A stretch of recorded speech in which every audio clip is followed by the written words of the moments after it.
Hey guys, Andy Yane, Spoken Label. My friend here, David Leo Sirois. Now, straight over to Dave. Dave to me, David to everybody else. Who's going to do three pieces first today? Now, I've not even asked you, are these from Humbledoves, actually? But surprise me, mate. Okay, take it away, mate. Yeah, sure. Well, I can start with one from the book and then go into share screen with for the serious stuff. So there's a there's a poem I thought would be great to share called Pigeon Convention. So here we go. These are all very short. Pigeon Convention.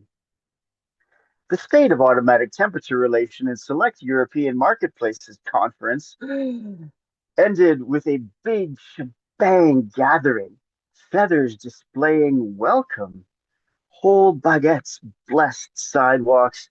Never again would birdsong be the same in this metropolitan wonderland of man-made parks and wild concrete. Porte de Versailles convention organizers and catering corps complained these birds could be so finicky to favor the flavor of fresh madeleines. The streets were sweetened with continuous cooing, beak to beak encounters, small discussion clusters. The air was all a chatter and pavement a patter. Nothing mattered more than fallen crumbs. So, a little bit of Where fun did from where did Humbledoves. that come from then? Because that's just that you could argue that's quite surreal, but I like it. Oh, thanks very much. Yeah, written outside of a convention center, literally in Paris. So Pigeon Convention was fun to organize. Brilliant stuff, Okay, so mate. I'm going to share my screen and we'll see what that means in terms of if I do a good job. So over here we Go are. for it, mate. All right, this poem was recently released in a French academic journal called Angle's New Perspectives on the Anglophone World. So it's there in French as well, but I'll just read it here in English, of course. Stage of the spoken world. This is the year of the key. This is the year of the coin. This is the year of the word and the digits of the code. This year is the new alone. I take a walk in twilight quiet, Paul Valéry's sapphire habit, to break from day's webs of words. At times I flow with time, or stride forward while my mind stares behind. Memory wears a necklace of knives, each one meant for a wound of mine. In a disappearing dream, I hear, I recommend getting to know the souvenir. But the persistence of time perpetually frees me from history, moves me into new, minute minutes. Valerie's question echoes, will you sing when you're reduced to vapor? I want to chant at all the changes of our day, dawn, noon, dusk. Midnight walks toward me. She never changes pace, the sorrows of my changing face. Who called to me from all myths of earth, echo of my first song of mirth? Why pick up the rusted chain again of my time-worn story, drag it across this doorstep my shadow stains? Keep the vigil of open vision, circle of spacious time, timeless space. Outdoors dusk has turned to dark, its tendency toward a round trip. The best way to end my nightmares is to face them. The play I appear in forever starts over. Refrain of ocean waves, sunlight sculpts with fire. The now is forever a newborn I've never before seen. I touch it with tender uncertainty. Bless this welcome present. Time is the pulse of consciousness. Another flash dream firmly murmurs, they're not going to alert you. This is the start. Now, onto the stage of the spoken world. I can only sing on this side of the curtain. Thanks very much.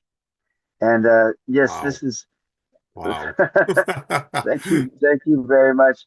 And so this is a book from a collection of what I call philosophical love poems, and from the Bombay Review. A great honor to be in that huge magazine. There's not over 90,000.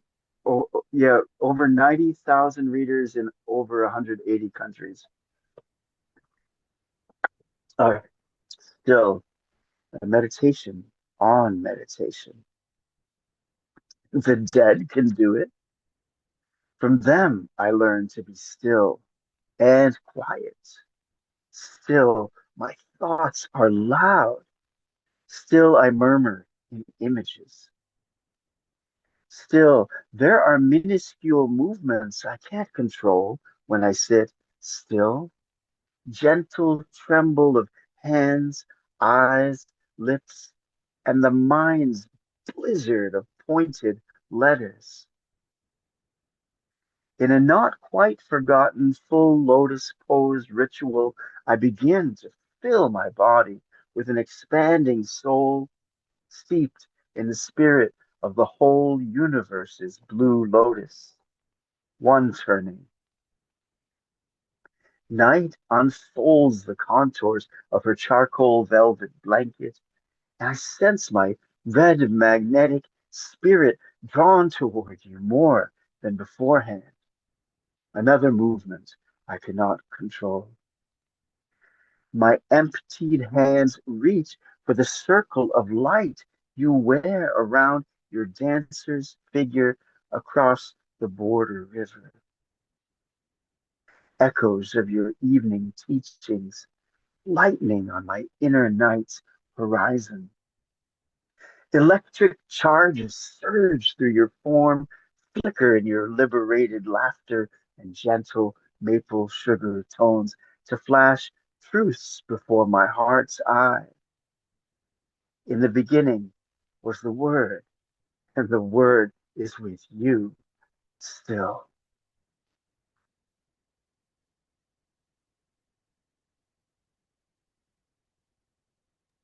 Brilliant stuff, David. Absolutely tremendous, mate, with that. So it Thank you. really, really evocative stuff, that, mate. Do you find, and obviously that, because your work jumps around various genres in the poetry, like do you find, I know it's myself, if you're writing more, the more surreal comedy than doing more your expressionist stuff, your serious stuff, do you find sometimes it crosses over when you're doing work like this? It can. I mean, um, although I'm better known for my comedic work because of the pigeon poems and winning a prize for a humor poetry contest, I mostly write, serious poems, uh, like I just read. But sometimes there are flashes of humor in them, like the fact that dust always has a tendency toward a round trip. I mean, that's not a completely serious line, but um, sometimes there are flashes of a lighter touch, I would say, not real jokes or whatever. But as one of my poetry teachers and advisors at Bennington College said, um, poems are usually happy, happy, happy, or sad, sad, sad. They don't tend to be mixed. So I'm happy if there's a little flash of a lighter touch in a heavier poem, because it's not too dead serious and hard to take. And all the enlightened teachers out there say, if you're dead serious, your life's going to be really hard. It's great to have a lighter perspective and go through Yeah. life in an easier way. No, I agree. I agree completely on that one, mate. It's something you think about. They were great pieces, all three of them. Really Thank you. wide variety as well. So now people are wondering, we are next, me and David are going to heading on to the we're gonna hang with the kids next in a minute, Dave, aren't we? So they say, don't we? So we're going to move over to TikTok shortly, so to get Dave to do an additional two pieces, which will be out before this podcast anyway. But come back to us and watch all of them because they're brilliant. So thank you again, David, for the podcast today. It's been Thank you. absolutely pleasure, mate. Loved it. Been great to Thank you. catch up with you, mate. So had a really good chat today. Awesome. Right, Thanks a everybody. million. David's always welcome back here again. If you, well, preferably when he gets it, he'd be the sort of person that I'd probably get two books coming out in about a week, probably knowing you, mate. If you look anything like that. So we'll see in that That's one. But funny. yeah, keep us in the loop, buddy. Anyway, mate. So, okay, guys and girls, yeah, that's it for today for Spoken Label. Thank you again to David. It's been Thank you. great fun. Thanks. Now, as I'm doing nothing wrestling terminology now, so I've already been quoting Eric Bischoff over to David before with the pre-podcast when Amanda was around. So I'm going to use one now that Don Callis uses, who was well, most famous been in AEW the last couple of years. And his one is stay safe and stay over. And we will see you all next time. Nice.